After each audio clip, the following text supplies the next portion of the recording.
अध्याय 4 सम्राट सूर्य का षड्यंत्र। लिंग युवान को अपनी पत्नी पर पूरा भरोसा था और वह निश्चित रूप से उसे समझ जाएगी। छोटी सी कितनी कोमल और गुणी है, वो उसे जरूर समझ जाएगी। तो उसे किस बात पर संदेह था? एक विचार के साथ लिंग युवान ने अपनी आत्मा और आत्मा की अंगूठी वापस ले ली। उसने तुरंत अपने सिस्टम इंटरफेस की जानकारी निकाली। लिंग युवान बेहद शक्तिशाली हो गई थी। भले ही लिमिट दोनों की समुद्र देवता दुर्लभ सेक्सी और टीएस स्काई दुर्लभ अगर तानचेन उनके साथ मिल जाए तो वे उनका मुकाबला नहीं कर पाएंगे। इसलिए लिंग युवान वास्तव में उसकी वर्तमान जानकारी देखना चाहती थी। जैसे ही वह इसके बारे में सोच रहा था, लिंग युवान की आंखों के सामने तकनीकी ऊर्जा से भरपूर एक नीले रंग का सिस्टम इंटरफेस प्रकट हुआ। इसने उसकी जानकारी दर्ज कर ली। मेजबान लिंग युवान। हड्डी की आयु 6 वर्ष। पहचान साधारण व्यक्ति। आध्यात्मिक शक्ति स्तर 5 जनजात आध्यात्मिक शक्ति स्तर 5। आत्मा निम्न श्रेणी की आत्मा, लोहे की तलवार अपग्रेड करने योग्य। स्पिरिट रिंग काला। स्पिरिट बोन कोई नहीं। कौशल कोई नहीं। समझ अधिकतम स्तर। वंश कोई नहीं। शारीरिक बनावट कोई नहीं। लिंग युवान। नहीं, रुकिए, क्या आपको यकीन है कि यह उनकी व्यक्तिगत इंटरफेस जानकारी है? उसकी व्यक्तिगत इंटरफेस जानकारी देखने के बाद लिंग युवान वहीं पर अवाक रह गई। एक समय उन्हें लगा था कि उन्होंने खुद को एक नकली व्यवस्था से बांध लिया है और एक नकली सिस्टम इंटरफेस खुला। अन्यथा उनकी व्यक्तिगत इंटरफेस जानकारी इतनी आपत्तिजनक कैसे हो सकती थी? बाकी सब बातों को छोड़ दे तो क्या आपको यकीन है कि आप उसे हड्डियों की उम्र के बारे में मजाक नहीं कर रहे हैं? वह इस दुनिया में 30 साल से रह रहा है, इसलिए उसकी असली आयु कम से कम 30 साल होनी चाहिए, है ना? इसके अलावा वो वर्तमान में लेवल 99 की लिमिट है, जो वर्तमान युग में सबसे शक्तिशाली है। सिस्टम इंटरफेस पर इस लेवल 5 स्पिरिट पावर का क्या अर्थ है? लिंग युवान को इस बात का काफी गंभीर संदेह था। न केवल सिस्टम 24 साल ले था, बल्कि सिस्टम के कार्य भी 24 साल ले थे और यहाँ तक कि उनकी व्यक्तिगत इंटरफेस जानकारी भी संभवतः 24 साल ले थी। अगर ऐसा नहीं है तो यह इतना आपत्तिजनक कैसे हो सकता है? सिस्टम, अभी क्या समय हो रहा है? लिंग युवान ने सीधे सिस्टम से पूछा कि वर्तमान समय क्या है? दिन टिल्डर, दुलू कैलेंडर वर्ष 2621। लिंग युवान। लगभग दोनों कैलेंडर वर्ष 2645 का समय था और श्वेत अकादमी स्वर 2 शहर में स्थानांतरित होने और लानबा अकादमी के साथ विलय होने वाली थी। आप मुझे बता रहे हैं कि यह दोनों कैलेंडर वर्ष 2621 है? और हाँ, दोनों कैलेंडर वर्ष 2621। क्या यही वो समय नहीं था जब 6 वर्ष की आयु में उनकी आत्मा जागृत हुई थी? नहीं, उसने वास्तव में सही अनुमान लगाया था। ये प्रणाली, लिंग युवान ने इस पर कोई टिप्पणी नहीं की। न केवल काफी देर हो चुकी थी, बल्कि समय भी उसी वर्ष पर रुका हुआ था जब उन्होंने अपनी आत्मा को जागृत किया था। ये बेतुका था, सिर्फ पूछना ही बेतुका था। कितना बेतुका? खैर, लगभग इस तरह। श्वेत अकादमी की बात करते हुए लिंग युवान को मुख्य किरदार तानसेन याद आ गया। ये बच्चा अब लेवल 40 का स्पिरिट जैसे लगता है ना? कोई बात नहीं, उसे थोड़ा और विकसित होने दो। जब वो पूरी तरह से विकसित हो जाएगा तभी मजा आएगा। क्या लिंग युवान तानसेन से डरती थी? मैं तो बस मजाक कर रहा था, ऐसा कैसे हो सकता है? चूंकि वे दोनों अलौकिक दानव थे और उसके पास एक प्रणाली थी, तो वह तानसेन से क्यों डरेगा? इस प्रणाली की बदौलत स्थिति पर उनका पूर्ण नियंत्रण था। इसके अलावा सिस्टम के बिना भी अगर लिंग युवान सचमुच तलवारों और बंदूकों से उसे लड़ती तो जरूरी नहीं कि वह तानसेन से डरती। असुर देवता और सागर देवता की दोहरी दिव्यताएं बहुत शक्तिशाली थी, लेकिन लिंग युवान की स्वर्ग और पृथ्वी की दीर्घायु उनसे भी अधिक शक्तिशाली थी। संक्षेप में कहें तो तानसेन कितना भी शक्तिशाली हो या उसके छल कितने भी बड़े हों, लिंग युवान की स्वर्ग और पृथ्वी दीर्घायु हमेशा उसे कहीं अधिक होगी। हालांकि कहानी आगे बढ़ चुकी थी और कियान रेनिक्सू को भी एंजल्स 9 ट्रायल्स की तैयारी शुरू कर देनी चाहिए थी। चलो शावक के जन्म के बाद शुरू करते हैं। इसके अलावा कियान रेनिक्सू के एंजल 9 ट्रायल्स में उनके बुरे ससुर कियान दाओयू को खुद को बलिदान करना पड़ा। उसे इस मामले को सुलझाने का कोई न कोई तरीका ढूंढना ही था। आखिरकार कियान रेनिक्सू के बचे हुए कुछ ही रिश्तेदारों में से वह एक थी। हालांकि उनकी वर्तमान स्थिति को देखते हुए फिलहाल इसका कोई समाधान नहीं था। चिंताएं ऐसी थी जिन पर उन्हें विचार करना चाहिए था। अगर वह उन्हें सिस्टम पर डाल सकते थे तो वह ऐसा जरूर करते। अगर आपके पास बंदूक है और आप उसका इस्तेमाल नहीं करते तो आप ग्रैंडमास्टर कैसे बन सकते हैं? इसी बीच हेवन 2 शाही महल के अंदर सम्राट सूर्य ने गुप्त रूप से युवराज को बुलाया। सुखी राजकुमार सुशील और राजकुमार शाही महल के अंदर सम्राट सूर्य ने देखा कि सभी लोग आ चुके हैं। उन्होंने कुछ नहीं कहा, तंत्र को घुमाया, गुप्त कक्ष का दरवाजा खोला और सभी को गुप्त कक्ष में ले गए। राजकुमार सुखी और अन्य राजकुमारों ने कोई प्रश्न नहीं पूछा और सम्राट सूर्य के साथ गुप्त कक्ष में चले गए। सुशिंग, सम्राट सूर्य ने देखा कि राजकुमार सुशिंग उनके पीछे नहीं आए हैं और उन्होंने गहरी आवाज में पुकारा। ये सुनकर राजकुमार सुशिंग ने पल के लिए हिचकिचाए, लेकिन उन्होंने अंदर जाने का फैसला किया। यद्यपि सिंहासन उनका नहीं था और साम्राज्य भी उनका नहीं था, फिर भी यह अंततः उनके शिव परिवार की नीति और इसे बाहरी लोगों के हाथों में नहीं पड़ने दिया जा सकता था। सभी के प्रवेश करने के बाद सम्राट सूर्य ने धीरे से गुप्त कक्ष का दरवाजा बंद कर दिया। ये गुप्त कमरा बहुत लंबे समय से अस्तित्व में था, लेकिन इसके अस्तित्व के बारे में केवल हेवन 2 साम्राज्य के क्रमिक सम्राटों को ही पता था। सम्राट जूही के लिए राजकुमार जुजिंग और अन्य राजकुमारों के सामने धीरे-धीरे इसका खुलासा करना अंतिम उपाय था। उसके पास ऐसा करने के अलावा कोई और विकल्प नहीं था। ये गुप्त कमरा एक राष्ट्र के सम्राट द्वारा जीवन बचाने का अंतिम उपाय था। इसके अंदर अनगिनत निकास द्वार थे जो जटिल और पेचीदा थे और प्रत्येक निकास द्वार बाहरी दुनिया से जुड़ा हुआ था। हालांकि इन निकास द्वारों को भारी भरकम पत्थरों से सील कर दिया गया था और केवल सम्राट सूर्य के हाथ के निशान से ही इन पत्थर के दरवाजों को खोला जा सकता था। महाराज भाई, आपने मुझे और राजकुमारों को अचानक यहाँ क्यों बुलाया? राजकुमार जुजिन ने पूछा, हालांकि उसे जवाब पता था। विभिन्न राजकुमारों को भी यह अच्छी तरह से पता था कि सम्राट सूर्य ने उन्हें अचानक क्यों बुलाया था। हालांकि उन्होंने अनभिज्ञ होने का नाटक करना चुना। शासकों को ऐसे राजकुमार पसंद नहीं आते थे जो बहुत बुद्धिमान हो और जो लोग अपनी तीक्ष्ण बुद्धि को छिपा नहीं पाते थे, वे आसानी से निशाने पर आ जाते थे। सम्राट सूर्य स्वाभाविक रूप से जानते थे कि राजकुमार सुशिंग उत्तर जानते हुए प्रश्न पूछ रहे थे, लेकिन एक राष्ट्र के गरिमा में सम्राट के रूप में उनमें गहराई की कमी कैसे हो सकती थी? सम्राट सूर्य के लिए किसी व्यक्ति से निपटना बहुत आसान था। सम्राट सूर्य ने अपना गला साफ किया और भारी स्वर में कहा, मैंने आपको अचानक गुप्त रूप से बुलाया है क्योंकि राष्ट्र से संबंधित कुछ महत्वपूर्ण मामले हैं जिन पर आपसे चर्चा करने की आवश्यकता है। बोलने के बाद सम्राट सूर्य ने समूह पर एक नजर डाली, जिनमें से प्रत्येक अपने गुप्त इरादे थे और गंभीर स्वर में कहा, राजकुमारी लीजेंड कियान रेनिक्सू गर्भवती है। सम्राट सूर्य का ये वाक्य मानो समुद्र में उल्का पिंड गिर रहा हो। इससे पल भर में 1000 पटों वाली लहर उठ खड़ी हुई। ज़ुकी और राजकुमारों की प्रतिक्रियाएं विशेष रूप से तीव्र थीं और राजकुमार सुजिन की आंखें भी चौड़ी हो गईं। शाही भाई पिता सम्राट, आपने क्या कहा? राजकुमारी लीजेंड गर्भवती हैं। राजकुमारी लीजेंड गर्भवती नहीं होनी चाहिए। यदि राजकुमारी लीजेंड गर्भवती है तो हेवन 2 साम्राज्य का सत्ता परिवर्तन निश्चित रूप से हो जाएगा। हालांकि प्रिंस रीजेंट और प्रिंसेस रीजेंट हेवन 2 साम्राज्य के रीजेंट थे, लेकिन उनकी प्रतिभा अद्वितीय थी और वे भविष्य में देवता बनने के लिए नियत थे। एक बार जब वे देवता बन जाएंगे तो स्वर्ग 2 साम्राज्य राजनीतिक सत्ता को उनके परिवार को वापस सौंप देगा। लेकिन अगर उन दोनों के बच्चे होते तो बात अलग होती। उनकी प्रतिभा श्रेष्ठ थी, लेकिन जरूरी नहीं कि उनकी संतानें भी उनकी श्रेष्ठ प्रतिभा को विरासत में प्राप्त करें। यदि उन्हें ये श्रेष्ठ प्रतिभा विरासत में नहीं मिली होती तो वे संभवतः लोग महाद्वीप पर ही रहते और वे राजकुमार शासक बन जाते। राजकुमारी रीजेंट को स्पिरिट हॉल का समर्थन प्राप्त था, इसलिए उनके बेटे के रूप में उन्हें स्वाभाविक रूप से अपनी मां की करियर की विरासत मिलेगी और स्पिरिट हॉल का समर्थन भी उन्हें प्राप्त होगा। तब प्रिंस रीजेंट के रूप में उनकी स्थिति अटूट हो जाएगी और उनके बाद प्रिंस रीजेंट के रूप में उनका पति दर पीढ़ी हस्तांतरित होता रहेगा। हेवन 2 साम्राज्य की राजनीतिक सत्ता उनके परिवार को कभी वापस नहीं मिलेगी। सम्राट सूर्य ने राजकुमारों और राजकुमार जुजिन की प्रतिक्रियाओं को देखा। उसने उदास भाव से गला काटने का इशारा किया। फिर उसने आक्रामक लहजे में कहा, मेरा मतलब यह है कि हेवन 2 साम्राज्य की राजनीतिक सत्ता बाहरी लोगों के हाथों में नहीं पड़नी चाहिए, इसलिए इस बच्चे का जन्म नहीं हो सकता। अध्याय 5 एक पत्थर 3 पक्षी। जैसा कि सभी जानते हैं, गर्भवती महिला को मारना बहुत आसान होता है। गर्भावस्था के दौरान जरा सी भी दुर्घटना 2 जिंदगियों के लिए घातक साबित हो सकती है। मैं न केवल इस अजन्मे बच्चे को मारना चाहता हूं, बल्कि मैं कियान रेनिक्सू की जान भी लेना चाहता हूं। सम्राट सूर्य के शब्द तेल के बर्तन में ठंडी पानी की एक बूंद गिरने के समान थे, जिससे तुरंत ही एक बड़ी प्रतिक्रिया उत्पन्न हो गई। हालांकि राजकुमार जुजिन ने अनुमान लगाया था कि उनका शाही भाई लिंग युवान के अजन्मे बच्चे के खिलाफ कार्रवाई कर सकता है, लेकिन उन्होंने सम्राट सूर्य के इतने पागल और निर्दयी होने की उम्मीद नहीं की थी। वो सिर्फ इस अजन्मे बच्चे की जान ही नहीं चाहता था, वो 2 जिंदगियां खत्म करना चाहता था, जिसमें राजकुमारी लीजेंड की जान भी शामिल थी। चारों राजकुमारों ने भी अलग-अलग स्तर का सद्भाव व्यक्त किया। इनमें से युवराज सुकी सबसे अधिक प्रभावित हुए थे। राजकुमार जुजिन की तरह उसने भी अनुमान लगाया था कि चूंकि यह बच्चा शाही वंश के सिंहासन पर उत्तराधिकार के लिए खतरा था, इसलिए उसके पिता इस अजन्मे बच्चे के खिलाफ कार्रवाई कर सकते हैं। लेकिन उसे कभी उम्मीद नहीं थी कि उसके पिता इतने क्रूर होंगे। 2 लोगों की जान चली गई। एक गहरी सांस लेते हुए ज़ुकी ने अपने सदमे से भरे दिल को शांत किया। उसके पिता की क्रूरता उसकी कल्पना से परे थी। ज़ुकी को ऐसा महसूस हुआ कि वह कभी भी किसी भी क्षण वास्तव में नहीं समझ पाया कि उसके पिता किस प्रकार के व्यक्ति थे। जनता के प्रति हमेशा दयालु रहे उनके पिता की छवि इस क्षण से ज़ुकी के मन में पूरी तरह से बदल गई। ज़ुकी ने अपने पिता के बारे में पुनर्विचार किया। उनके पिता दिखने में जितने सरल लगते थे, असल में उतने सरल नहीं थे। उनकी छवि को केवल सतही तौर पर नहीं देखा जा सकता था। वह भी अपने कई अनजाने पहलुओं को, अपने अंधेरे पहलुओं को छिपाए हुए था, जो शायद ऐसी चीजें भी हो सकती थी जिन्हें वो स्वीकार नहीं कर सकता था। हालांकि कुछ सोचने के बाद ज़ुकी को राहत मिली। सत्ता में आसीन व्यक्ति के रूप में साम्राज्य का सम्राट उसके पिता मात्र एक दयालु पिता कैसे हो सकते थे? परोपकार से सेना को आदेश नहीं दिया जा सकता। यदि वह वास्तव में केवल परोपकारी होता तो वह साम्राज्य का सम्राट कैसे बन सकता था और उस समय वह चाचा सुजन के खिलाफ कैसे प्रतिस्पर्धा कर सकता था? सिंहासन के लिए हुए पिछले युद्ध में विजयी होकर स्वर्ण साम्राज्य के सिंहासन का उत्तराधिकारी बनने के लिए उसके पिता के हाथ मिनट लोगों के खून से सने होने चाहिए थे। राजकुमार सुजन ने गहरी सांस ली और फिर हैरानी से कहा, महाराज भाई, क्या आप वाकई ऐसा करना चाहते हैं? क्या आप जानते हैं कि ऐसा करने के क्या परिणाम होंगे? ऐसा करने का परिणाम प्रिंस रीजेंट का प्रकोप होगा।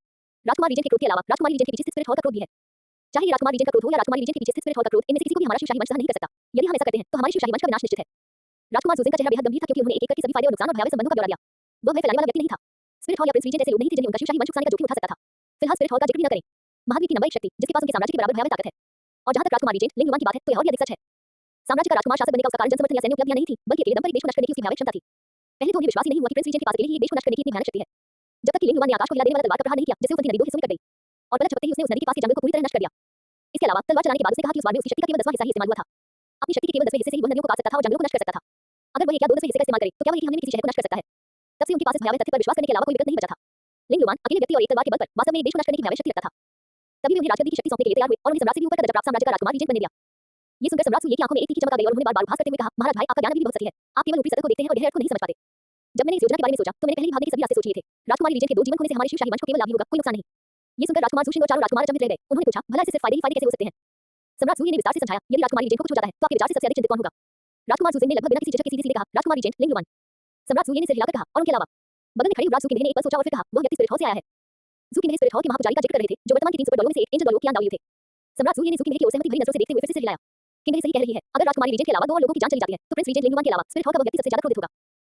कुछ देर रुकने के बाद सम्राट सूर्य ने आगे कहा, अगर हम इस समय आदमी की डालें और जानबूझकर उसे भड़काएं तो क्या आपको लगता है कि उन दोनों के बीच टकराव संभव है और फिर हमारा शिवशाही वंश आराम से बैठकर इसका लाभ उठा सकता है? महाराज भाई, ये सम्राट शिव की एक तीर से 3 निशाने साधने की योजना थी। कियान रेनिक्स की गर्भावस्था की नाजुक अवधि के दौरान कदम उठाना जिससे उसकी 2 जानें चली गईं। फिर लिंग युवान पर जिम्मेदारी डाल दी गई जिससे वह और स्पिरिट हॉल के कियान दाओयू की तरह आपस में लड़ने लगे। वे दोनों उस समय की शीर्ष शक्तियां थीं, चाहे कोई भी जीते या हारे, इससे उनके हेवन 2 साम्राज्य को कोई नुकसान नहीं होता। संक्षेप में कहें तो इससे केवल लाभ ही लाभ है और कोई हानि नहीं है। यदि लिंग युवान कियान दाओयू का मुकाबला नहीं कर पाती और कियान दाओयू द्वारा मारी जाती तो भविष्य में हेवन 2 साम्राज्य का कोई राजकुमार नहीं होता। इसके विपरीत यदि कियान दाओयू लिंग युवान का मुकाबला नहीं कर पाती तो स्पिरिट हॉल लिंग युवान द्वारा नष्ट कर दिया जाता। स्वर्ग 2 साम्राज्य को एक बड़े खतरे से मुक्ति मिल जाती। लिंग युवान की प्रतिभा को देखते हुए भविष्य में उसका देवता बनना तय था। देवता बनने के बाद वह निश्चित रूप से देवलोक में प्रवेश करेगा। तब तक स्वर्ग 2 साम्राज्य की राजनीतिक शक्ति उनके शिवशाही वंश के हाथों में वापस आ जाएगी। सम्राट सूर्य के शब्दों ने राजकुमार सुशिन सहित उन 5 को ऐसा महसूस कराया मानो उन्हें ज्ञान प्राप्त हो गया हो। राजकुमार सुशिन मन ही मन सोचने से खुद को रोक नहीं पाए, शाही भाई सचमुच साम्राज्य के सम्राट हैं, उनकी योजनाएं वाकई गहरी और भयावह हैं। एक योजना 3 निशाने इससे राजकुमारी रीजेंट और उसके अजन्मे बच्चे का सफाया हो सकता है और अप्रत्यक्ष रूप से लिंग युवान या स्पिरिट हॉल का भी सफाया हो सकता है। लेकिन समस्या खड़ी हो गई, यह मिशन बेहद खतरनाक था, हर कदम पर जानलेवा इरादे छिपे हुए थे, जरा सी भी लापरवाही मौत का कारण बन सकती थी। तो इसे अंजाम कौन देगा? इसे पूरी तरह से त्रुटिहीन बनाने के लिए कौन इसे अंजाम दे सकता है? जहां तक उसकी बात है, राजकुमार सुजिन ने धीरे से अपना सिर हिलाया। वह उपयुक्त नहीं था, उसकी पहचान संवेदनशील और विशेष थी और वह राजकुमारी रीजेंट के करीब नहीं आ सकता था। खुद को और अपने शाही भाई को बाहर करने के बाद केवल 4 राजकुमार ही बचे थे। अध्याय 6 ज़ुगेंग, मैं स्वयं सेवा करता हूं। सम्राट सूर्य ने राजकुमारों पर एक करके अपनी दृष्टि डाली और अंत में सबसे बड़े राजकुमार ज़ुगिंग पर अपनी दृष्टि डाली। उन्होंने गंभीरता से कहा, किंग तुम साम्राज्य के युवराज हो और इसके अलावा वह राजकुमार हो जिसे तुम्हारे पिता सबसे अधिक महत्व देते हैं। ये कार्य तुम्हारे पिता ने तुम्हें सौंपा है। कुछ देर रुकने के बाद सम्राट सूर्य को भी एहसास हुआ कि यह कार्य अत्यंत कठिन था और थोड़ी सी भी लापरवाही से मृत्यु का खतरा हो सकता था। हालांकि वर्तमान में मौजूद 4 राजकुमारों में से सबसे उपयुक्त उम्मीदवार केवल ज़ुगिंग ही थे। ज़ुगिंग का व्यवहार डोंगर जैसा था और वह अपने दैनिक जीवन में दूसरों के साथ अच्छे संबंध बनाए रखने के आदी थे। प्रिंस रीजेंट और प्रिंसेस रीजेंट के साथ उनके संबंध वास्तव में काफी अच्छे थे। वह रीजेंट मेंशन में स्वतंत्र रूप से आ जा सकता था। अगर वह इस मामले को संभालते तो सफलता की दर कम से कम 70% होती। 70% सफलता दर का मतलब था कि काम पूरा हो चुका है। ज़ुगिंग मैं यह नहीं कर सकती। सम्राट जूही द्वारा रहस्यमय तरीके से नामित किए गए ज़ुगिंग पूरी तरह से अचंभित दिख रहे थे। उन्हें यह उम्मीद नहीं थी कि 4 राजकुमारों में से उनके पिता इस मामले को संभालने के लिए उन्हें चुनेंगे। चारों राजकुमारों में से ज़ुगिंग सबसे साधारण था। द्वितीय राजकुमार सबसे बुद्धिमान थे, तृतीय राजकुमार चारों में सर्वोच्च साधना प्रतिभा रखते थे और जहां तक चतुर्थ राजकुमार ज़ुगेंग की बात है वह सबसे छोटे थे और सम्राट सूर्य द्वारा अत्यंत प्रिय थे। चारों राजकुमारों में से सिंहासन का उत्तराधिकारी बनने के लिए सबसे कम योग्य व्यक्ति शिवगिंग होना चाहिए था। ज़ुगिंग को युवराज का पद संभालने का एकमात्र कारण राजकुमार रीजेंट और राजकुमारी रीजेंट के साथ उनके अच्छे संबंध थे। राजकुमार रीजेंट के प्रति सम्मान के कारण सम्राट सूर्य ने ज़ुगिंग को युवराज नियुक्त किया था। सम्राट सूर्य ने कभी नहीं सोचा था कि एक दिन उनका ये सबसे निकम्मा बेटा वास्तव में उनके 4 बेटों में सबसे उपयोगी साबित होगा। जब तक कियान रेनिक्स का गर्भपात नहीं हो गया और उसकी मृत्यु नहीं हो गई। अचानक सम्राट सूर्य की आंखों की गहराई में क्रूरता की एक झलक दिखाई दी। उस समय वह ध्यान भटकाने के लिए ज़ुगिंग को बाहर धकेल देता था। फिर वह चुपके से पर्दे के पीछे से चाले चलता और कियान दाओयू को बताता कि कियान रेनिक्स की मौत का कारण ये था कि उसे पता चल गया था कि लिंग युवान का बाहर किसी और के साथ संबंध है। क्रोध के आवेश में आकर क्रोध ने उसके दिल पर हमला किया जिससे गर्भपात हो गया। परिणाम स्वरूप मां और बच्चे दोनों की मृत्यु हो गई। इससे लिंग युवान और कियान दाओयू के बीच संघर्ष और तेज हो जाएगा जिससे लिंग युवान और स्पिरिट हॉल एक दूसरे के दुश्मन बन जाएंगे। सम्राट शिव की यह योजना सिर्फ एक तीर से 3 निशाने साधने की नहीं थी बल्कि 4 निशाने साधने की थी। एक बार जब उसकी योजना पूरी हो गई तब हेवन 2 साम्राज्य का कोई युवराज नहीं होगा। युवराज का पद खाली हो जाने पर वह इसका फायदा उठाकर अपने पसंदीदा बेटे को ही पद सौंप सकता था। चारों राजकुमारों में से यदि सम्राट सूर्य ज़ुगेंग को सबसे अधिक प्यार करते थे फिर भी उनके पसंदीदा राजकुमार द्वितीय राजकुमार थे। किंग ये तुम्हारे पिता का तुम पर भरोसा है, क्या तुम ये काम पूरा कर पाओगे? ये देखकर कि ज़ुगिंग काफी देर तक चुप रहा, उसके इनकार करने का इरादा बहुत स्पष्ट हो गया। सम्राट सूर्य ने तुरंत अपनी भौहें थोड़ी ऊपर उठाई और उनसे कठोर स्वर में पूछा, ज़ुगिंग जवाब देना चाहता था कि वह ऐसा नहीं कर सकता। पहली बात तो यह थी कि वह मना नहीं चाहता था। आखिरकार इस मामले का खुलासा करना बहुत आसान था और एक बार इसका खुलासा हो जाने पर इसका तुरंत पता लगाकर उसे ही दोषी ठहराया जा सकता था और फिर उसका करियर खत्म हो जाता। दूसरे, युवराज के रूप में उनकी स्थिति बहुत आरामदायक थी और वे युवराज होने से काफी संतुष्ट थे, इसलिए जोखिम उठाने की कोई आवश्यकता नहीं थी। हालांकि वह अपने पिता के आदेश का उल्लंघन नहीं कर सकता था, इसलिए ज़ुगिंग बहुत ही मुश्किल स्थिति में था। पिताजी, क्या हमें वाकई इस अनिश्चितता पर जुआ खेलने की जरूरत है? राजकुमार रीजेंट और राजकुमारी रीजेंट दोनों ही अविश्वसनीय रूप से प्रतिभाशाली हैं, भला उनकी संतानें भला कैसे निकम्मी हो सकती हैं? इस अनिश्चितता पर जुआ खेलने और खुद को खतरे में डालने की कोई जरूरत नहीं है। ज़ुगिंग ने खुद को बचाने की कोशिश की, हालांकि उन्हें सम्राट शिव की तीखी निगाहों का सामना करना पड़ा। सम्राट सूर्य को ज़ुगिंग कभी पसंद नहीं था और उसे देखकर दुख हुआ कि उसने उनका खंडन किया। उसने तुरंत ठंडे स्वर में कहा, किंग तुम्हारे पिता तुमसे इस बारे में चर्चा नहीं कर रहे हैं बल्कि आदेश दे रहे हैं। इसके अलावा आप न केवल हेवन 2 साम्राज्य के युवराज हैं बल्कि शिवशाही वंश के प्रत्यक्ष वंशज भी हैं। चाहे देश के लिए हो या शिवशाही वंश के लिए आपको अपनी जिम्मेदारी निभानी चाहिए। इस कार्य इससे पहले कि सम्राट सूर्य अपना वाक्य पूरा कर पाते बगल में खड़े चौथे राजकुमार ज़ुगिंग अचानक खड़े हो गए। वो एक घुटने पर बैठ गया, अपनी मुट्ठियां जोड़ी, अपना सिर उठाया, दृढ़ निगाहों से देखते हुए बोला, पिताजी, युवराज चरित्र में कमजोर है और आपकी भारी जिम्मेदारी नहीं उठा सकता क्योंकि उसे डर है कि वह आपकी योजना को बर्बाद कर सकता है। उद्धरण चिन्ह। आपका बेटा जुबेन आपके लिए ये काम करने के लिए स्वेच्छा से आगे आया है। आपका बेटा आपको आश्वस्त कर सकता है पिताजी कि यदि आप ये कार्य मुझे सौंपते हैं तो मैं राजकुमारी रीजेंट को 3 दिनों के भीतर गर्भपात से मरवा सकता हूं। इसके अलावा मैं प्रिंस रीजेंट के बीच संबंधों को भड़काऊंगा। लिंग युवान और कियान दाओयू उसके और स्पिरिट हॉल के बीच संघर्ष को और तीव्र कर देते हैं और उन्हें आग और पानी की तरह एक दूसरे के विपरीत बना देते हैं जिससे वे मौत करते हैं। जुबेन ने पूर्ण आत्मविश्वास के साथ बात की, उसकी निगाहें अतुलनीय रूप से आत्मविश्वास से भरी थी और उसका स्वर आश्वासन से परिपूर्ण था। जब जुबेन ने स्वयं सेवा पूरी कर ली तो उसने जानबूझकर जुबेन को आंख मारी। हम स्टिल मिट्टी तो मिट्टी ही होती है, इसे कभी भी दीवार पर नहीं लगाया जा सकता। पिता तुम्हें इतना महत्व देते हैं, तुम्हें सिंहासन तक पहुंचने का मार्ग प्रशस्त करने का इतना भारी दायित्व सौंपते हैं, फिर भी तुमने अपने पिता के इरादों की अवहेलना की और बहाने बनाए। लेकिन ये भी अच्छा है, अगर आपने बहाने नहीं बनाए होते तो ये जबरदस्त श्रेय मुझे नहीं मिलता। जब तक मैं पिता द्वारा सौंपा गया कार्य पूरा कर लेता हूं, यानी राजकुमारी रीजेंट का गर्भपात करवाकर उसकी मृत्यु करवा देता हूं और राजकुमारी रीजेंट और स्पिरिट हॉल के बीच संघर्ष को इतना तीव्र कर देता हूं कि वे एक दूसरे को मार डालें, तब तक मैंने अपराध पूर्ण अर्जित कर लिया होगा और पिता निश्चित रूप से आपको युवराज पद से हटाकर यह पद मुझे सौंप देंगे। अगर कोई कहे कि जुबेन होशियार है, तो वह वाकई बहुत होशियार है। वह वास्तव में जानता था कि यदि सुकिंदे इस कार्य को पूरा कर लेती है, तो ये श्रेय सुकिंदे को ही मिलेगा। उस समय युवराज के रूप में सुकिंदे की स्थिति वास्तव में माउंट ताई जितनी स्थिर होगी। अगर कोई उसे मूर्ख कहे तो वह भी वाकई मूर्ख है। दरअसल वह इसके गहरे पहलू को समझने में नाकाम रहा। उसे सिर्फ इतना पता था कि यह एक खूबी है, लेकिन ये नहीं पता था कि यह छिपा हुआ हथियार है जो कि इसे छुएगा वह मर जाएगा। ये सुनकर कि उसके मूर्ख छोटे भाई ने वास्तव में अपनी मर्जी से इस घातक चुनौती को स्वीकार करने की इच्छा से कदम बढ़ाया है, शिवकिंदे अत्यंत प्रसन्न हुआ। उसने सीधे संवेदनशील मुद्दे को जुबेन पर डाल दिया। पिताजी, चूंकि मेरे चौथे भाई के पास ये हृदय है, इसलिए बेहतर होगा कि उसे ही कोशिश करने दिया जाए।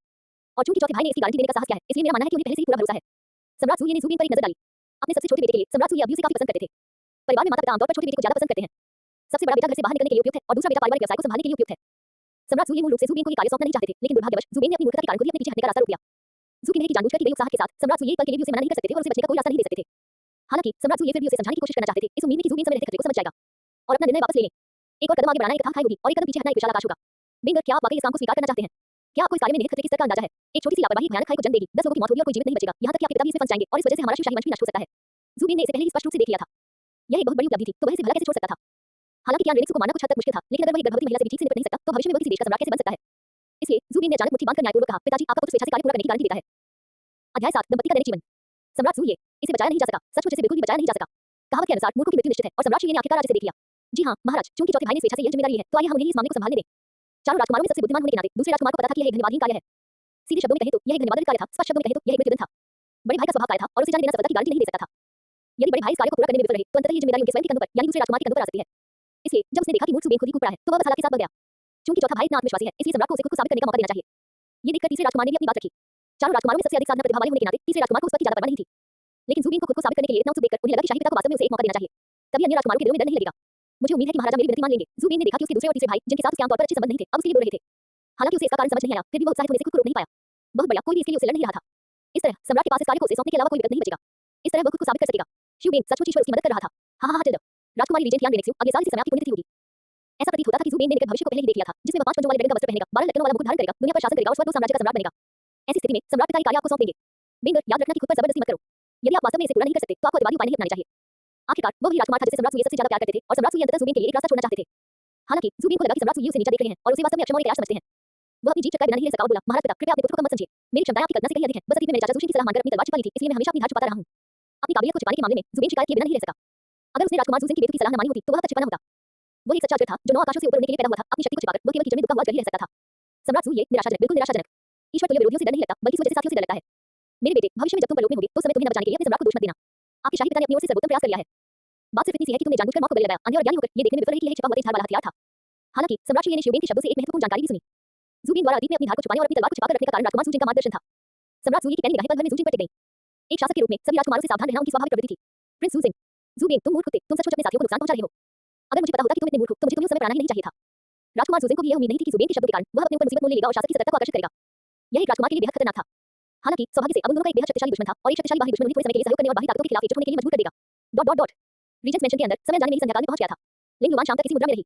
वह अपनी राजकुमारी रीजेंट से बेहद प्यार करते थे। अचानक उसकी बाहों में समाई उस खूबसूरत लड़की की कोमल पलकें हिल उठी, जो उसके जागने के संकेत दे रही थी। ये देखकर लिंग युवान ने कोमल आंखों से उसकी ओर देखा। वह चाहता था कि जागते ही सबसे पहले वो उसे देखे। कियान रेनिक्स की खूबसूरत पलकें फड़फड़ाईं और उसकी पलकें धीरे-धीरे खुली, जैसे एक धुंधली सफेद रेखा दिखाई दी जो धीरे-धीरे बड़ी होती गई और एक दुनिया में परिवर्तित हो गई। उसकी दृष्टि में तुरंत एक ऐसा सुंदर चेहरा प्रकट हुआ जो देवताओं और मनुष्यों दोनों को चुनौती देता था। जैसे ही कियान रेनिक्स जाग उठी, लिंग युवान को देखते ही उसके सुंदर दिव्य रूप से तराशे गए चेहरे पर एक नियंत्रित खुशी प्रकट हुई।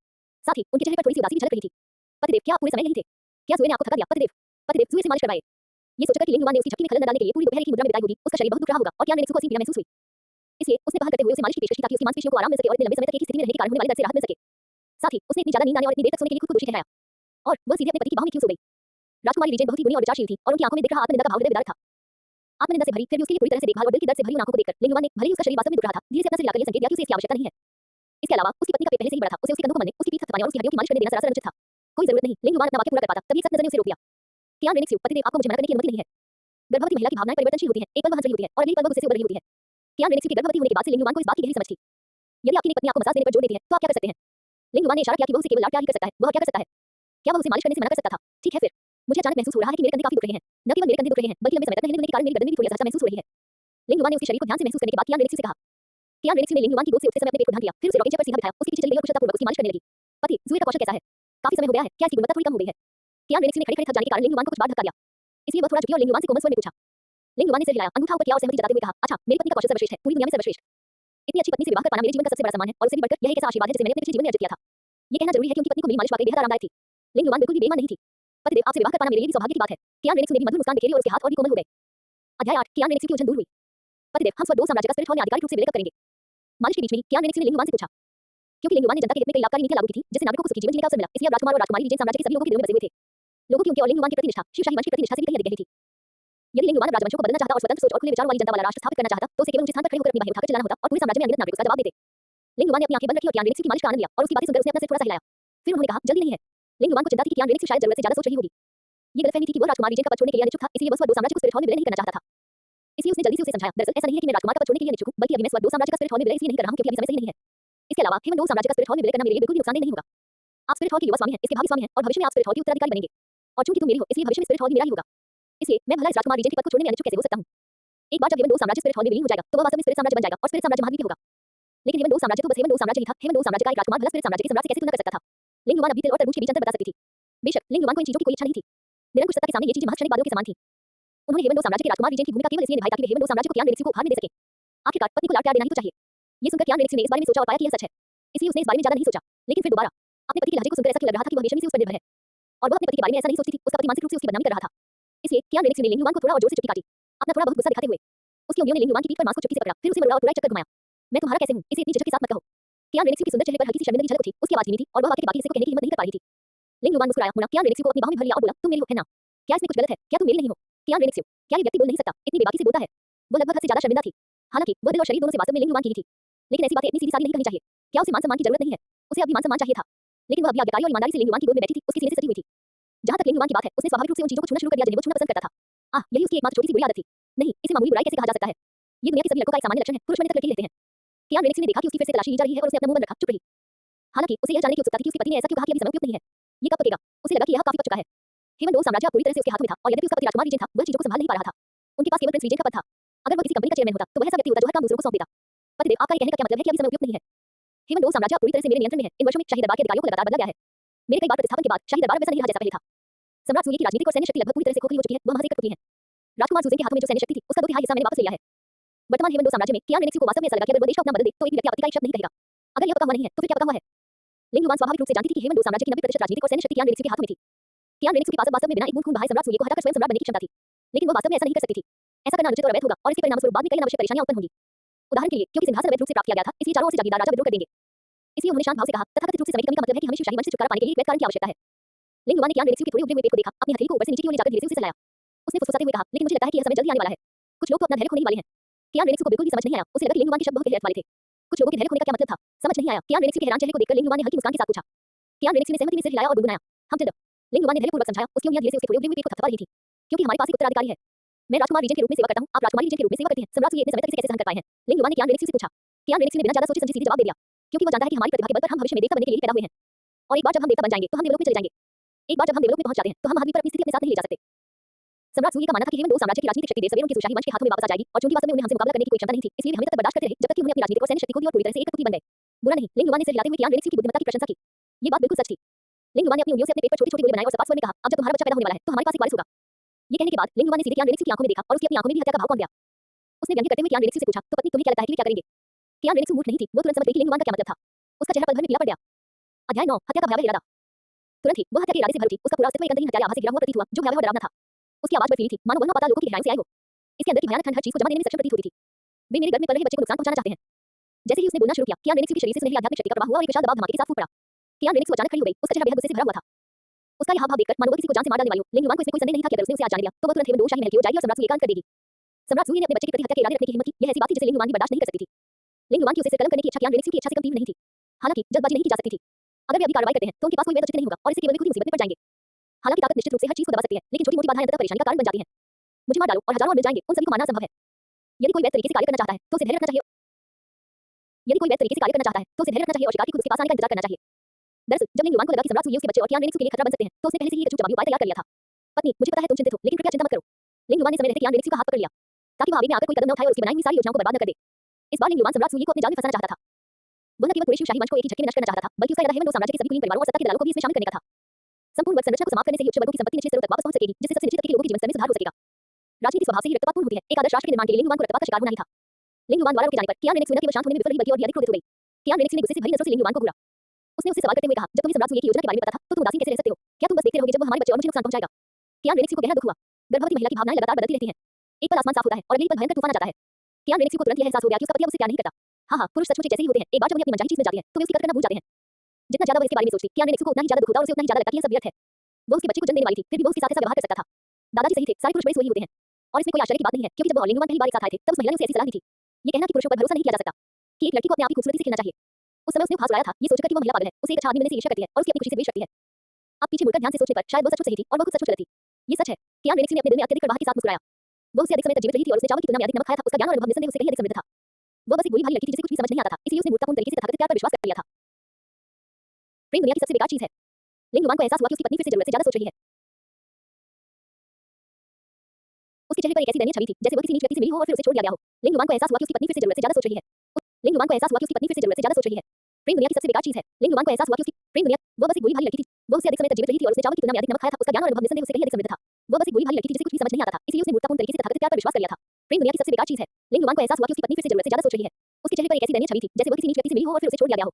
लिंग युवान पूरी तरह से अवाक रह गई। वो कोई नीच व्यक्ति नहीं था, वह सच आरोप की जिम्मेदारी अपने ऊपर नहीं लेगा। कहते हैं कि गर्भावस्था के बाद 3 साल तक महिला मूर्ख हो जाती है। मुझे उम्मीद नहीं थी कि मेरी पत्नी तुम्हारी जैसी बुद्धिमान महिला भी इसका अपवाद नहीं होगी। लिंग युवान ने चुपचाप शिकायत की, मैंने तुम्हें इसलिए नहीं रोका क्योंकि मैं नहीं चाहती कि तुम सम्राट सूर्य की हत्या करो। छिपे हुए खतरों को शुरुआत में ही खत्म करना और खतरे को उसके स्रोत पर ही समाप्त करना, बल्कि मेरे अपने विचार हैं, मेरी अपनी योजनाएं और व्यवस्थाएं हैं।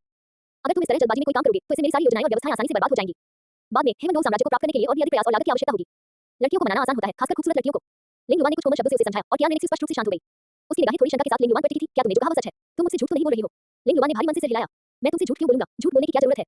संक्षेप में कहें तो कोई दुर्घटना नहीं होगी, मेरी व्यवस्थाएं टूट रही हैं। हमें ज्यादा इंतजार नहीं करना पड़ेगा। मेरा अनुमान है कि आज या कल या शायद परसों योजना को क्रियान्वित किया जा सकता है। हालांकि अब यह इस बात पर निर्भर करता है कि वो व्यक्ति कितना मूर्ख और लालची है और क्या वह मेरे द्वारा बिछाए गए जाल में फंसेगा। अगर वह इतना मूर्ख और लालची है कि मेरे द्वारा खुद बनाए गए जाल में फंस जाता है तो सब ठीक हो जाएगा। अगर उसे कुछ गड़बड़ का एहसास होता है और वो डर के मारे पीछे हट जाता है तो मुझे बलपूर्वक विजय प्राप्त करने का सहारा लेना पड़ सकता है। हालांकि मेरे पास एक बैकअप प्लान है, इसलिए चिंता करने की बिल्कुल भी जरूरत नहीं है। लिंग युवान ने कियान रेनिक्स को पूरी तरह से शांत कर दिया। उसने सिर हिलाया और कहा, तो फिर हम इसी तरह शिकार के हमारे पास आने का इंतजार करेंगे। कुछ देर रुकने के बाद भी कियान रेनिक्स थोड़ी बेचैन थी। आखिरकार यह मामला उनके बच्चे से जुड़ा था। बच्चे बहुत नाजुक होते हैं, जरा सी लापरवाही दुर्घटना का कारण बन सकती है, जिससे बच्चे को मां के शरीर से अलग होना पड़ सकता है। आप निश्चिंत हो सकते हैं, मेरी योजना अचूक है और कोई दुर्घटना नहीं होगी। लिंग युवान ने कियान रेनिक्स को दिलासा देते हुए कहा कि वो पूरी तरह से निश्चिंत हो सकती है। उनकी योजनाएं त्रुटिहीन थी, उनमें न तो कोई दुर्घटना हो सकती थी और न ही कोई खामी रह सकती थी। इसके अलावा उसके बच्चे का जीवन काफी कठिन था और उसे इतनी आसानी से मारा नहीं जा सकता था। अगर उसे इतनी आसानी से मारा जा सकता था तो वह उसका बेटा कहलाने लायक नहीं था। उनके पिता 6 साल की उम्र से ही नरसंहार के बीच से गुजरे थे और तभी उन्होंने ऐसी अभूतपूर्व साधना प्राप्त की थी। लोहे को बिना तापन के औजार नहीं बनाया जा सकता। एक बच्चे के लिए सब कुछ आसानी से नहीं हो सकता, उन्हें थोड़ा समय की आवश्यकता होती है। संक्षेप में कहें तो अगले कुछ दिनों तक लिंग युवान सारा दिन कियान रेनिक्स के साथ ही रहेगी। वो उनमें से किसी को भी उसे या बच्चे को नुकसान पहुंचाने का मौका नहीं देगा। तो पतिदेव, आपने कहा था कि सम्राट सूर्य मेरे बच्चे के लिए खतरा बन सकते हैं, आपको क्या लगता है कि वह किसे भेजेंगे? कियान रेनिक्स ने कुछ देर सोचा, उसके मन में कुछ नाम उठे और उसने लिंग युवान से उसकी राय पूछी। लिंग युवान ने हल्की सी मुस्कान बिखेरी, अपनी उंगलियों पर गिनती की और कियान रेनिक्स के लिए उसका विश्लेषण किया और कौन हो सकता है? वो बदनसीब युवराज ज़ुकिंगे पफटिल्ड।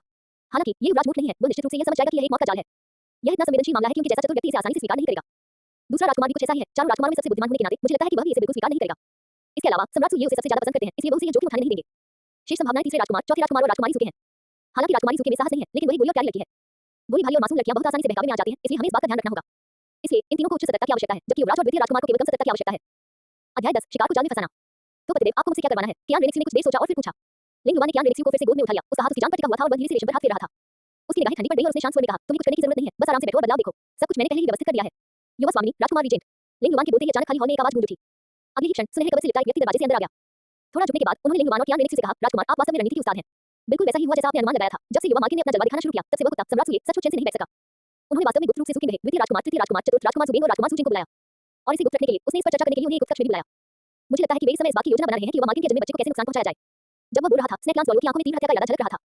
अगर लिंग युवान की पूर्व निर्धारित व्यवस्थाएं न होती तो केवल छोटी मालकिन के बच्चे को नुकसान पहुंचाने की साजिश रचने के कृत्य के आधार पर स्नेहक्लांस वालों उसी समय वहां पहुंचकर उन सभी को एक ही बार में मार सकता था। लेकिन लिंग युवान की पूर्व निर्धारित योजना को बर्बाद न करने के लिए स्नेहक्लांस वालों ने अपने दांत पीसकर अपनी राक्षसी हत्या की मंशा को दबा लिया था। अब इसके बारे में सोचते हुए स्नेहक्लांस वालों अभी भी गुस्से में था और उन्हें टुकड़े-टुकड़े कर देना चाहता था। उस तुच्छ सम्राट ये सचमुच स्वर्ग को चुनौती देने वाले शैतान जैसी रिश्ता है। वह न केवल युवती के बच्चे को नुकसान पहुंचाना चाहता है, बल्कि वह युवती को भी जान से मारना चाहता है। स्नेहक्लांस वालों की बातें सुनकर कियान रेनिक्स स्तब्ध रह गई। स्नेहक्लांस दोनों सम्राट सूर्य की निगरानी कर रहा था। तो इसका मतलब यह था कि पति की योजना के बारे में केवल उसे ही पता नहीं था, केवल उसी को इस बारे में अंधेरे में रखा गया था। कियान रेनिक्स ने थोड़ी नाराजगी भरी नजर से लिंग युवान को घूरा। उसे कुछ न बताने के लिए उसे दोषी ठहराना। हालांकि कियान रेनिक्स ये भी जानती थी कि लिंग युवान ने ऐसा इसलिए किया क्योंकि वह गर्भवती थी। उसे डर था कि अगर उसे पता चल गया तो उसकी भावनात्मक अस्थिरता बच्चे और खुद को प्रभावित कर सकती है, इसलिए उसने उसे नहीं बताया था। कियान रेनिक्स की तिरस्कारपूर्ण निगाहों का सामना करते हुए लिंग युवान ने असहाय होकर अपने हाथ फैला दिए। उसका इरादा उससे यह बात छिपाने का नहीं था। वह बस उसका मूड खराब नहीं करना चाहता था और न ही उसे परेशान करना चाहता था। इसके अलावा सम्राट ये एक मसरा के अलावा और कुछ नहीं थे। अगर उसे पूरी हवा भी दे दी जाए तो भी वह कोई लहर नहीं उठा पाएगा। लिंग युवान ने उसे कभी गंभीरता से लिया ही नहीं था। अंकल शियोन, आप सभी को पता था और सिर्फ मुझे ही इस बात से अनजान रखा गया था।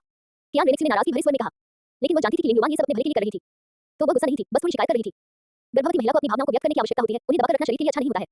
लिंग युवान भी उसे लाड प्यार करने में खुश थी। उसने सिर हिलाया और सारा दोष अपने ऊपर ले लिया। यह मेरी लापरवाही थी, मैं अब तुमसे, मेरी पत्नी, कभी कुछ नहीं छिपाऊंगा। इसके अलावा सम्राट ये तो बस एक मसखरा है। उसे डरने की कोई जरूरत नहीं है, सब कुछ मेरे नियंत्रण में है। इसलिए मैंने आपको नहीं बताया, मैं मुख्य रूप से आपको अनावश्यक चिंता में नहीं डालना चाहता था।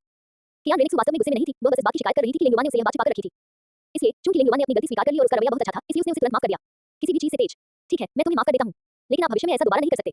भविष्य में मुझसे कुछ भी मत छुपाना, वरना मैं तुम्हें इसका खामियाजा भुगतने पर मजबूर कर दूंगा। कियान रेनिक्स ने अपनी छोटी गुलाबी मुट्ठी खींची और लिंग युवान को धमकाने का इशारा किया। ये धमकी से ज्यादा नखरे दिखाने जैसा था। प्रेमियों के बीच की छेड़छाड़ विचित्र और विविध प्रकार की होती है। केवल वही है जिसकी आप कल्पना नहीं कर सकते, ऐसा कुछ भी नहीं है जो वे नहीं कर सकते। कैंपस में पेड़ों के नीचे गुलाब की सीढ़ियों में, संक्षेप में कहें तो ये सब देखना संभव है। उनके बगल में स्नेक ग्लास डॉलर को केवल इतना महसूस हुआ कि आज कुत्ते का खाना थोड़ा ज्यादा ही पेट भर गया था। हालांकि युवती को खुश देखकर उसका दिल सचमुच प्रसन्न हो गया। आखिरकार उस युवा मालकिन के बचपन का वो दौर याद करना इतना सही था। लेकिन अब स्थिति बेहतर है। स्वर ने अपनी सारी किस्मत उस युवती पर बरसा दी, जिससे उसे लिंग युवान से मिलने का अवसर मिला। लिंग युवान वाकई युवा मालकिन के लिए उपयुक्त है।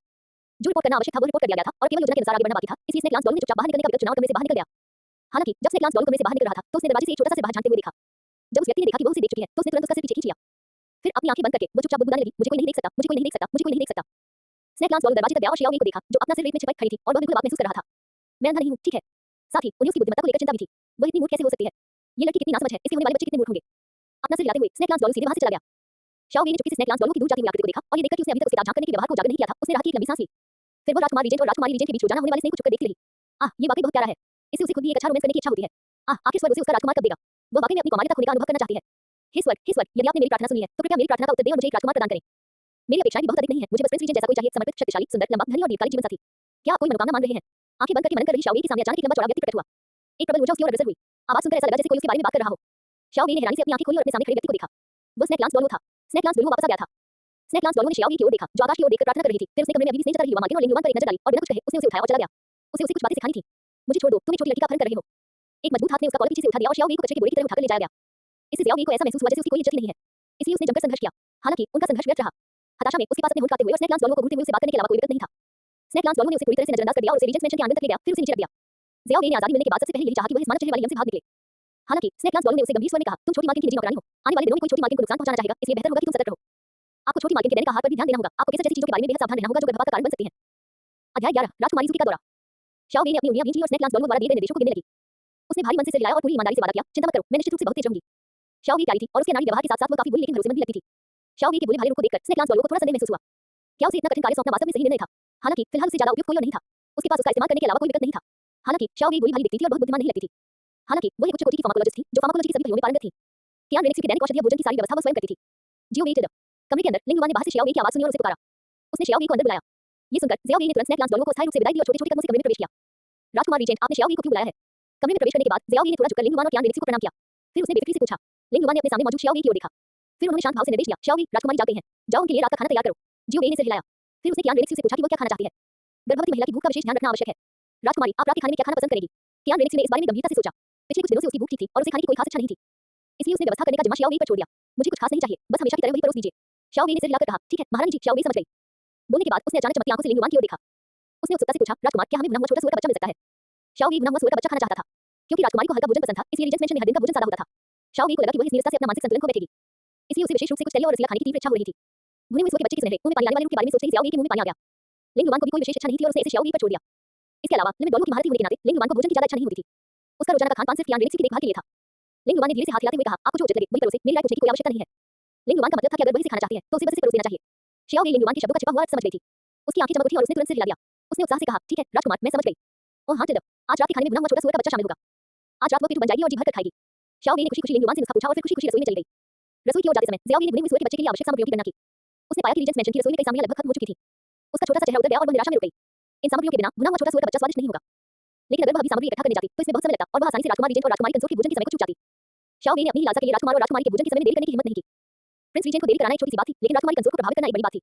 क्योंकि राजकुमारी अकेली नहीं थी, उनके घर में एक नन्हा उत्तराधिकारी पड़ रहा था। इसलिए उसे ऐसा लग रहा था कि वह इस नीरसता से अपना मानसिक संतुलन खो देगी। शाओवी के पास इस भुने हुए छोटे सुअर के बच्चे को बड़ी पीड़ा के साथ त्यागने के अलावा कोई विकल्प नहीं था। बहन शाओवी, क्या आप राजकुमार रीजेंट और राजकुमारी के लिए भोजन तैयार करने जा रही हैं? जैसे ही ज़ियाओवी ने भुने हुए सुअर के बच्चे का व्यंजन छोड़ने का फैसला किया, अचानक राजकुमारी ज़ुकी की आवाज सुनाई दी। शाओवी ने आवाज की दिशा में देखा और राजकुमारी ज़ुकी को देखा। राजकुमारी ज़ुकी, आप यहाँ क्यों हैं? राजकुमारी ज़ुकी के आगमन को देखकर ज़ियाओवी को ज्यादा आश्चर्य नहीं हुआ। राजकुमारी ज़ुकी महारानी की अच्छी दोस्त थी। जब भी उसके पास करने के लिए कुछ नहीं होता था तो वह रीजेंट्स मेंशन में वापस जाकर खाना खाना पसंद करती थी। शाओवी को यह समझ नहीं आ रहा था कि राजकुमारी ज़ुकी महारानी के साथ इतनी अच्छी दोस्त कैसे बन गई। स्पष्टतः राजकुमार रीजेंट और शाही परिवार के बीच संबंध बेहद तनावपूर्ण थे। अगर कोई मौका होता तो शाही परिवार पल भर में राजकुमार रीजेंट को खत्म करना चाहता। शाओवी ने अनुमान लगाया कि शायद इसका कारण ये था कि राजकुमारी ज़ू के ज़ू शाही परिवार में एक ताज़ी हवा की झोंकी की तरह थी। ज़ू शाही वंश की सदस्य होने के नाते राजकुमारी ज़ू की सम्राट सुये और अन्य लोगों के साथ संगत थी। वो दयालु हृदय की थी और इसी दयालुता के कारण ज़ियाओ भी उससे अच्छी दोस्त बन गई थी। ये सुनकर राजकुमारी ज़ू ने अपनी बहन मोली और गुस्से से बोली, इस समय मैं और किस लिए आऊंगी? जाहिर है मैं यहाँ खाना खाने आई हूँ। शाओवी ने राजकुमारी ज़ू की बातों पर विश्वास किया। इस समय आना वास्तव में केवल भोजन हड़पने के लिए था। वास्तव में शाओवी ने संदेह भरी निगाहों से पूछा। शाओवी जानती थी कि उसका खाना स्वादिष्ट था, लेकिन राजकुमारी ज़ू एक राजकुमारी थी। उसने कौन-कौन से स्वादिष्ट व्यंजन नहीं खाए थे? वह अक्सर अपने ही हाथों से बने खाने पर निर्भर क्यों रहती थी? शाओवी को लगा कि इसके पीछे कोई साजिश जरूर है। और क्या? राजकुमारी ज़ू ने ज़ियाओवी को आंखें घुमाकर देखा। वह कुछ बोल नहीं पाई।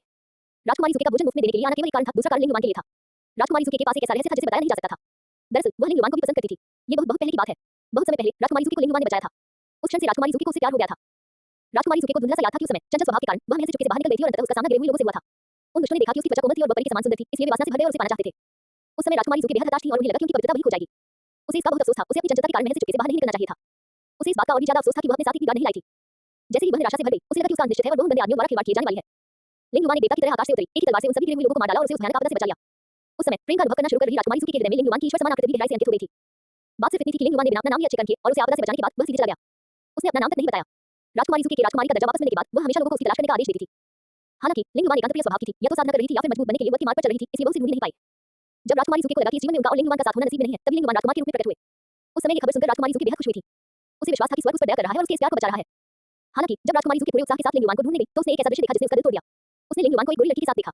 साथ खड़े होकर वे दोनों एक प्रतिभाशाली पुरुष और एक खूबसूरत महिला की तरह दिख रहे थे, मानो वे स्वर्ग में बनी जोड़ी हों। उसी क्षण राजकुमारी ज़ू की दुनिया बिखर गई। इसके बाद वह दुखी मन से अपने राजकुमारी महल में लौट गई। वह अकेले ही अपने भावों को सहला रही थी। बाद में जैसे-जैसे समय बीतता गया, राजकुमारी ज़ू ने धीरे-धीरे इस बात को स्वीकार करना छोड़ दिया। उसने इस तथ्य को स्वीकार कर लिया कि लिंग युवान के साथ रहना उसकी नियति में नहीं था। उन्होंने इस दंपति को दिल से आशीर्वाद दिया। लेकिन भावनाएं अनियंत्रित होती हैं और दिल भी अनियंत्रित होता है। भले ही वह उन्हें दिल से आशीर्वाद देती और इस वास्तविकता को समझ लेती कि उनका साथ होना तय नहीं है, फिर भी वह उसे मिलने की इच्छा को रोक नहीं पाती। तो उसने नारीपन से एक तरीका सोचा। उसका उद्देश्य कियान रेनेक्सी से दोस्ती करना और उसकी अच्छी दोस्त बनना था। राजकुमारी ज़ू के स्वभाव से ही छिपने वाली थी। उसने अपनी भावनाओं को बहुत अच्छी तरह से छिपाया। कियान रेनेक्सी को लिंग युवान के लिए उसकी भावनाओं का पता नहीं चला। इसलिए जब राजकुमारी ज़ू ने उससे दोस्ती करने की कोशिश की, तो उसने इनकार नहीं किया। बेशक कियान रेनेक्सी को पता नहीं था कि क्यों, लेकिन उसे राजकुमारी ज़ू की जैसी अच्छी दोस्त बनाने में कोई आपत्ति नहीं थी। समय बीतने के साथ उनका आना जाना बढ़ता गया और राजकुमारी ज़ू के कियान रेनेक्सी की अच्छी दोस्त बन गई। कियान रेनेक्सी ने लिंग युवान का उसे परिचय कराना शुरू किया और उसे बताया कि लिंग युवान का खाना कितना स्वादिष्ट होता है। राजकुमारी ज़ू को लिंग युवान के हाथों से बने व्यंजनों का स्वाद चखने का सौभाग्य भी प्राप्त हुआ। लिंग युवान का खाना वाकई उतना ही अच्छा था जितना कि कियान रेनेक्सी ने कहा था। राजकुमारी ज़ू को लिंग युवान के खाना पकाने का वर्णन करने वाला कोई नहीं मिला। अगर उसे इसका वर्णन करना हो, तो वही कहेगी कि लिंग युवान के हाथ का बना खाना चखने के बाद उसने पहले जो भी व्यंजन खाए थे, वे सभी स्वाद लगने लगे। हालांकि लिंग युवान शायद ही कभी खाना बनाता था, वह साल में शायद ही कभी 5 बार खाना बनाता हो। कियान रेनेक्सी के गर्भवती होने के बाद ही उसने खाना बनाने की संख्या में धीरे-धीरे वृद्धि की। राजकुमारी ज़ू आज सिर्फ अपनी किस्मत आजमाने आई थी और संयोगवश उस व्यक्ति को देखने आई थी जिसे वह पसंद करती थी। कृपया फॉलो करें, मासिक टिकट, अनुशंसा टिकट, टिप्पणियां देकर वोट करें और 5 सितारा रेटिंग दें। अध्याय 12, ऐसा हो ही नहीं सकता, क्या पूरे रीजेंट्स मैंशन में सिर्फ एक ही नौकर है? वैसे आप कहां जा रहे हैं? राजकुमारी ज़ू ने एक नजर डाली और पाया कि ज़ियाओ जिस दिशा में जा रहा था, वह ठीक रीजेंट्स मैंशन की रसोई घर की ओर थी। राजकुमारी ज़ू इस दिशा से परिचित थी, इसलिए उन्होंने उदासीनता से पूछा। ये सुनकर ज़ियाओ ने अपने हाथ फैलाए और जवाब दिया, मैं और कहां जाऊंगी? वह थोड़ी देर रुकी, फिर बोली, क्या ये स्पष्ट नहीं है? बेशक मैं राजकुमार रीजेंट और राजकुमारी कंसोर्ट के लिए भोजन तैयार करने जा रही हूं। ये सुनकर कि ज़ियाओ भोजन तैयार करने वाली है, राजकुमारी ज़ू की स्तब्ध रह गई। फिर उसका दिल गहराई से दुख से भर गया। तो आज लिंग युवान खाना नहीं बना रही थी। दूसरे शब्दों में कहें तो उसकी यात्रा फिर व्यर्थ गई। वो लिंग युवान को खाना बनाते हुए पकड़ने में कामयाब नहीं हो पाई। दर्द का मुखौटा जादू की चोटी दर्द को 30% तक बढ़ा देता है। आज वो लिंग युवान के हाथ का बना खाना दोबारा नहीं चख पाएगी। लेकिन राजकुमारी ज़ू की आंखें चमक उठी और वह फिर से उत्साहित हो गई। कुछ ही देर में बहू से मिल पाएगी। साथ ही उसने सुना था कि सिस्टर कियान रेनेक्सी गर्भवती है। राजकुमारी ज़ू की बहन कियान रेनेक्सी से मिलने और उन्हें अपना आशीर्वाद देने के लिए आना चाहती थी। वह धर्ममाता भी बनना चाहती थी। आखिर धर्ममाता भी तो मां ही होती हैं। दूसरी ओर शाओ को अचानक कुछ सूझा। राजकुमारी ज़ू को देखते ही उसकी आंखों में चमक आ गई।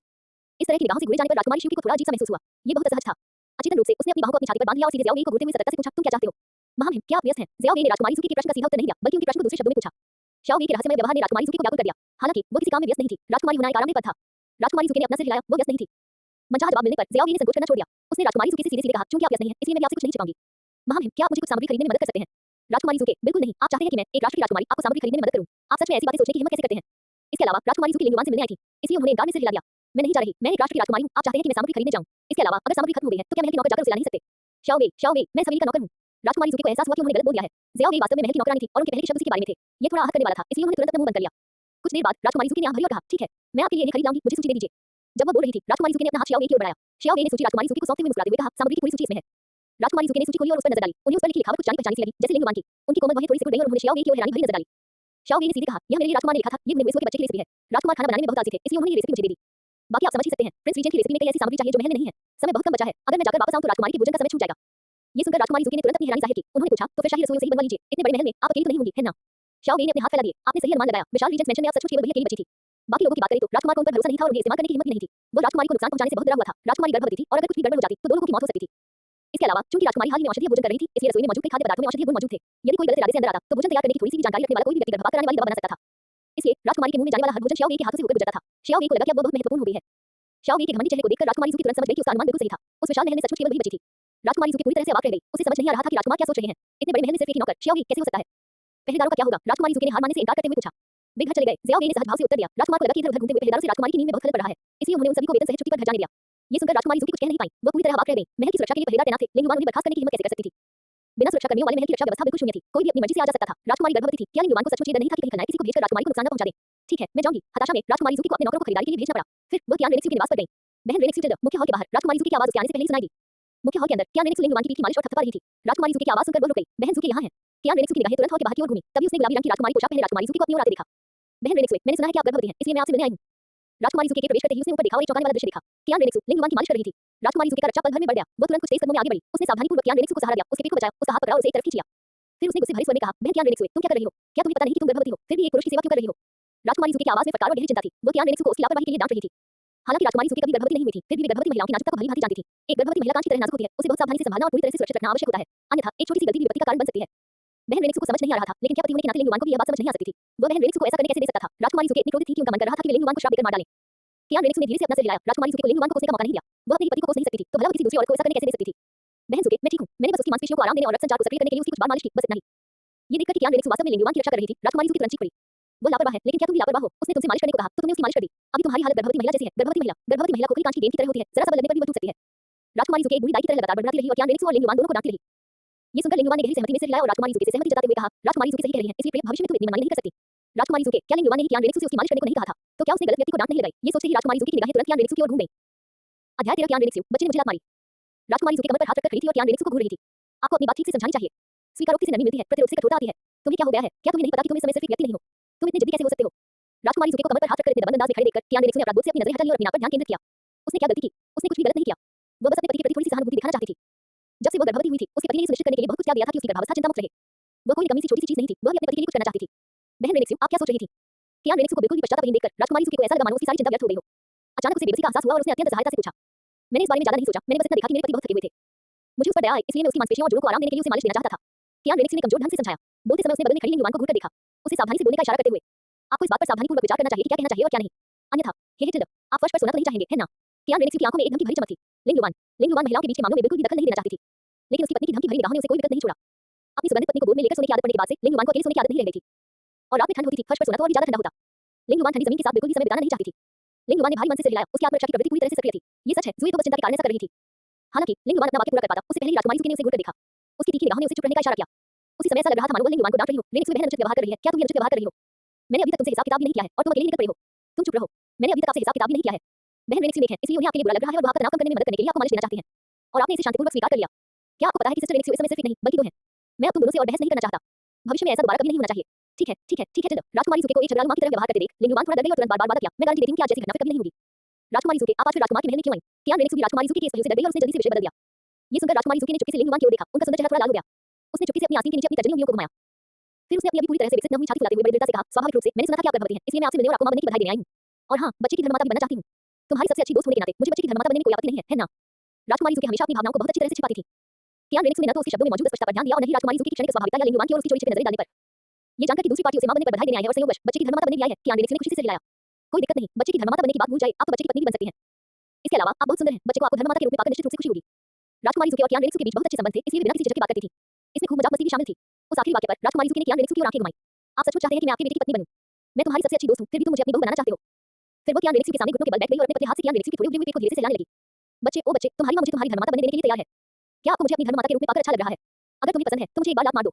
अगर तुम्हें पसंद नहीं है तो मुझे दो बार लात मारो। कियान रेनेक्सू, मेरे जहरीले दोस्त, क्या तुम मुझे तड़पा कर मारना चाहते हो? चाहे वो एक बार लात मारे या दो बार, जन्म देने वाली मां होने के नाते मुझे ही कष्ट सहना पड़ता है। बच्चे, उसकी बात मत सुनो। कियान रेनेक्सू अपनी आंतरिक शिकायत कर ही रही थी कि तभी उसके पेट में एक अजीब सी हलचल हुई जिसने तुरंत उसके विचारों को रोक दिया। कियान रेनेक्सू के चेहरे पर अविश्वास के भाव साफ झलकने लगे। वह, उसका बच्चा सचमुच उसे बहुत जोर से लात मार रहा था। अरे, अभी तो कुछ ही महीने हुए हैं और बच्चे को अभी से उसे लात मारना आ गया है। बच्चे ने राजकुमारी यूकी को एक बार लात मारी और उनका सुंदर चेहरा आश्चर्य से भर गया। एक समय था जब इस बच्चे ने उसे अपनी धर्ममाता के रूप में स्वीकार किया था। राजकुमारी यूकी ने ताली बजाई। बहन रेनेक्सू, जल्दी देखो, उसने मुझे लात मारी। उसने मुझे सचमुच लात मारी, उसने मुझे सिर्फ एक बार लात मारी। तो वह चाहता है कि मैं उसकी धर्ममाता बनूं। राजकुमारी यूकी ने उत्साह से कियान रेनेक्सू का हाथ पकड़ लिया और उससे बात करने लगी। राजकुमारी यूकी एक बच्चे की तरह खुश थी। वो खुद भी एक बच्ची थी, बस सामान्य बच्चों की तुलना में थोड़ी अधिक होशियार थी। जिस उम्र में दूसरे बच्चे अभी भी गुले से खेल रहे होते थे, उस उम्र में ही वो प्यार को समझ चुकी थी और उसे कोई पसंद भी था। वास्तव में, ये सुनकर लिंग युवान की उत्सुकता से आगे झुक गई। ये बच्चा तो अभी कुछ ही महीनों का है, इसने तो अब एक आकार भी ले लिया है। न केवल इसने एक आकार विकसित किया है, बल्कि ये लोगों को प्रतिक्रिया देना भी जानता है। लिंग युवान को ये बहुत जादुई लगा। सचमुच, राजकुमारी यूकी ने बड़ी दृढ़ स्वर में कहा, उन्हें अभी उस छोटे बच्चे की लात मारने का एहसास हुआ था। बहन रेनेक्सू, आपने भी अभी इसे महसूस किया होगा, है ना? राजकुमारी यूकी ने कियान रेनेक्सू की ओर देखा। बच्चे की मां होने के नाते राजकुमारी यूकी का मानना था कि कियान रेनेक्सू ने भी अभी बच्चे की लात मारने का एहसास किया होगा। कियान रेनेक्सू ने सिर हिलाकर जवाब दिया, हाँ टिल्डा, ये सच है, पति देव, हमारा बच्चा अभी मुझे सचमुच लात मार रहा था। ये सुनकर राजकुमारी यूकी ने मुंह बना लिया और धीरे से बुदबुदाई, वह मुझे जानबूझकर लात मार रहा था। हालांकि सिस्टर रेनेक्सू का ये कहना कि बच्चा उन्हें लात मार रहा था गलत नहीं था, आखिरकार यह उनका पेट ही तो था। लिंग युवान को लगा कि यह बहुत ही जादू है। वह चमकती आंखों से कियान रेनेक्सू की थोड़ी दूर पेट को घूर रही थी। वह खुद को रोक नहीं पाया और उसने हाथ बढ़ाकर उसे छू लिया। इसके भीतर एक जीवन कर रहा था। हालांकि बच्चे ने उसे लात नहीं मारी। लिंग युवान केवल कियान रेनेक्सू के गोल पेट को महसूस कर सका। लिंग युवान को थोड़ा सा अफसोस महसूस हुए बिना नहीं रह सका। बच्चे, मैं तुम्हारा पिता हूं। अगर तुम पिता की बात सुन सकते हो तो पिता को एक बार लात मारो। लिंग युवान ने पेट से कहा, मैं खुद को रोक नहीं पाई। बच्चे से प्रतिक्रिया की उम्मीद करना, लेकिन ऐसा लग रहा था मानो लिंग युवान किसी गाय के सामने वीणा बजा रहा हो। बच्चे का उस पर ध्यान देने का बिल्कुल भी इरादा नहीं था। या शायद पहले लगी उसे एक लात ने उसकी सारी ताकत खत्म कर दी हो। क्या वह सब पहले नकली था? ये देखकर लिंग युवान ने अनजाने में कहा, बच्चा तो अभी कुछ ही महीनों का है, भला वो किसी को लात कैसे मार सकता है? कियान रेनेक्सू को अभी इस बात पर कोई संदेह नहीं था कि यह सब सच था। लेकिन वह ठोस वास्तविक अनुभूति किसी मतद्रव्य जैसी नहीं लग रही थी। कियान रेनेक्सू ने अपनी छोटी सी बच्ची के पेट पर धीरे से हाथ फेरते हुए कहा, बच्ची, क्या तुमने मां की बातें सुनी? अगर तुमने सुना तो मां को एक बार लात मारो। समय एक मिनट बीतता गया और बच्चे ने अभी कोई प्रतिक्रिया नहीं दी। ऐसा लग रहा था मानो ये सब सचमुच कियान रेनेक्सू की कल्पना ही थी। कियान रेनेक्सू को इस बात पर विश्वास नहीं हुआ, इसलिए उसने धीरे से एक और वाक्य कहा। उसकी आवाज वसंत की हवा की तरह कोमल और सुहावनी थी। अध्याय 14 ज़ुबेन की योजना, उधार के हाथों से हत्या। कोई हलचल नहीं, अभी भी कोई हलचल नहीं। ऐसा लग रहा था मानो अभी जो कुछ भी हुआ वह महज एक भ्रम था। कियान रेनेक्सू की इंद्रियों का एक धोखा था।